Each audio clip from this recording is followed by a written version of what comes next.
Enviado especial a un llamado Gabriel García Márquez. Iba con una de aquellas chaquetas jaspeadas que usaba para ahuyentar a las cámaras. Pues esas virutas salteadas que adornaban la tela daban luego fatal en las fotografías. De modo que se podía quedar tranquilo, en el avión que lo llevaba esa noche a Estocolmo no le harían retratos. Y menos de cuerpo entero. Así que estaba, soñoliento, leyendo un periódico chico. Pues le cabía en una mano, junto a su mujer, que miraba sin saña, pero con prevención, al periodista que se acercaba con la mano abierta para saludar al que días más tarde iba a recibir el Premio Nobel de Literatura. Él era uno de los premios más jóvenes, 55 años, que se reclinarían ante su majestad Carlos Gustavo cuando éste le entregara la certificación de que su obra, y sobre todo 100 años de soledad, había sido aceptada y premiada por el jurado literario más exigente del mundo. Ese periodista que se le acercaba con la mano abierta era quien ahora firma esta crónica conmemorativa, que había embarcado como enviado especial a Estocolmo por el diario El País, en el que desde hacía años colaboraba el escritor más importante de la lengua española de ese momento y hasta siempre. Al menos en el siglo XX y lo que llevamos del siglo XXI. Con esa misma chaqueta jaspeada vendría más tarde al periódico a enterarse con sus directivos acerca de lo que había que hacer para montar el mismo un diario. Se llamaría Uno, y a él, que era amante de jugarlo justo con las palabras, le dio por imitarse a sí mismo como posible comprador de su propio periódico, haciendo que iba a un kiosco diciendo «Me da uno, por favor». Sería, decía, la primera vez que un periódico se llamaba como un número. Con ese recuerdo, pues, el periodista le tendía la mano. Los nervios que precedieron a ese apretón jugaron una mala pasada. Pues como me sucedía el revés con su colega, antes amigo y en ese momento seres irreconciliables, Mario Vargas Llosa, o con su aún más distante colega cubano Guillermo Cabrera Infante. A todos les cambiaba el nombre en el momento más inoportuno. Él sonrió pues cuando, al avanzar ambos la mano, y yo le dije, comillas ¿cómo estás, Guillermo? Él iba solo con Mercedes, su mujer desde jóvenes, la que le regaló paciencia para que él escribiera. En plena pobreza, su obra maestra, y los dos hacían el mismo trayecto para encontrarse en la capital sueca con un ejército de voces y de caras y de andares colombianos que iban a convertir Estocolmo en la fiesta colorida y musical, más grande y alegre de la historia de la literatura colombiana. Él participaría con Mercedes, en esa fiesta, como no, aunque si lo veías de cerca, lo trataras o no.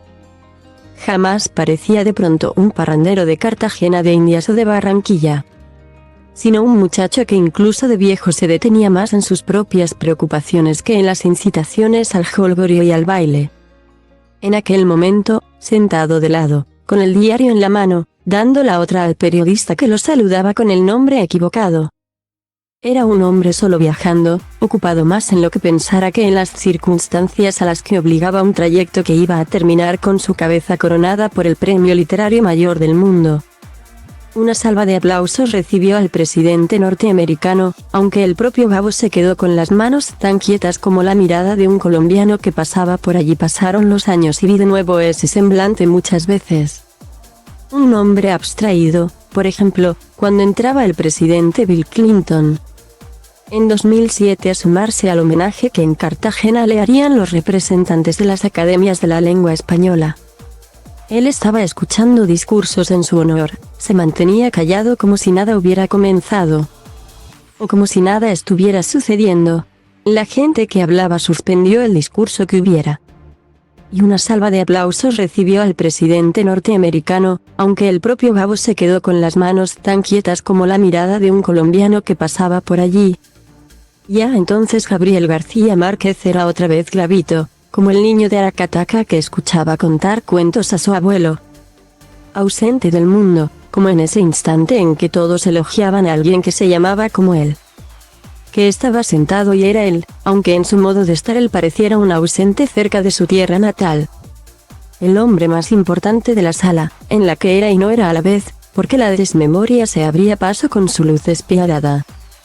Tenía modos de superar la extrañeza del otro cuando no se acordaba de nombres propios. pues él mismo decía cosas aprendidas para despistar a quien se encontrara y que fuera su amigo de otro tiempo y al que ahora la falta de memoria lo convertía para él en un desconocido. Tenía modo de diluirlo todo en un saludo potente y saludable, el mismo para todos. Como dices que te va, y se iba. En el caso del saludo colectivo a Clinton se sumó al fin. Porque debió ver que aquello iba también con él. Ese mediodía de saludos mundiales dejé el congreso y las celebraciones y me fui a Aracataca, donde nació Gabo. Entré en el polvoriento espacio de su primera casa, vi en un rincón cerca del patio de los grandes árboles la huella de su cuna de hijo del telegrafista. Y al salir me encontré con otra zona de la magia de la que venía su escritura. Estaba a la puerta de la vieja casa, echado en un sillón como los que usaba Kennedy para balancearse. Nelson Noches, que había sido su amigo y que vivía la memoria de los primeros años juntos por aquellas atarjeas secas. Yo acababa de estar con Gabo en Cartagena, le dije a Nelson, y le pregunté cuándo había sido la última vez que había visto a su amigo. Gabo estuvo anoche aquí, jugando al ajedrez. Esa naturalidad, que es también la de 100 años de soledad. Para hacer verdad de las mentiras o de los sueños, está en la escritura de Gabriel García Márquez. En su melancolía como de muchacho que no terminaba de crecer, cuyo cuerpo, cuyo bigote, cuya mirada, parecía buscar, hasta en los momentos más solemnes de su vida, el rastro de donde venía. Aquellos días de Estocolmo hubo como 3 Gabos, el familiar, el del barrio, el periodista, acompañando al escritor que finalmente se subió al escenario que iba a coronarlo con un premio saludado en el mundo como si fuera para todos los escritores de la lengua española. Eso decía su amigo Carlos Fuentes. Cuando en realidad era para un muchacho de Aracataca que había crecido tratando de apresar el pasado con los cuentos, entre los cuales el principal fue el mayor 100 años de soledad. Muchos años después aquel Gabo de las chaquetas jaspeadas fue por última vez a Barcelona, a visitar con Mercedes a su otra madre catalana, Carmen Balcells. Aquellos síntomas de 2007. Cuando veía y no veía a Bill Clinton, se habían esparcido ya por la memoria, y evitaba hablar. Preguntar con su deje barranquillero, ven acá, ¿tú qué sabes? Dime, así que formaba bolas de cualquier cosa con el pan sobrante. Seguía yendo a actividades, como la Feria Internacional del Libro de Guadalajara, y a pedido de Mercedes. Y por su deseo, también iba a parrandas en Cartagena de Indias. Una de esas noches se sentó junto a Almudena Grandes, mientras los músicos se distraían en la cantina. Él le preguntó a la autora de Malena es un nombre de tango, ven acá. Ya están cantando por aquel entonces, enero de 2010, acababa de morir su amigo Tomás Eloy Martínez.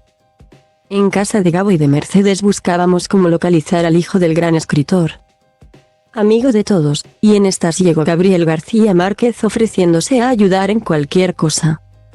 Mercedes le encargó que pidiera hielo por el teléfono de enormes números que había en la sala. Ya hice el recado, le dijo después a su mujer.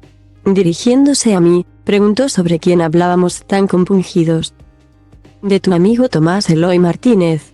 Él pensó un rato y finalmente dijo en voz alta algo que también dijo otras veces en circunstancias parecidas, era el mejor de todos nosotros. En cada línea que escribo trato siempre, con mayor o menor fortuna, de invocar los espíritus esquivos de la poesía. Dijo en su discurso de Estocolmo en aquella fiesta de Estocolmo, hace 40 años. Vestido de liqui, coronado como el mejor escritor del mundo, dijo para terminar un discurso que la historia ha guardado como oro en paño, en cada línea que escribo trato siempre, con mayor o menor fortuna, de invocar los espíritus esquivos de la poesía, y trato de dejar en cada palabra el testimonio de mi devoción por sus virtudes de adivinación, y por su permanente victoria contra los sordos poderes de la muerte. Lo imagino en Barcelona, haciendo del pan una palabra, sus manos gruesas azotadas por la presencia implacable del tiempo que, otro, también se llamará muerte.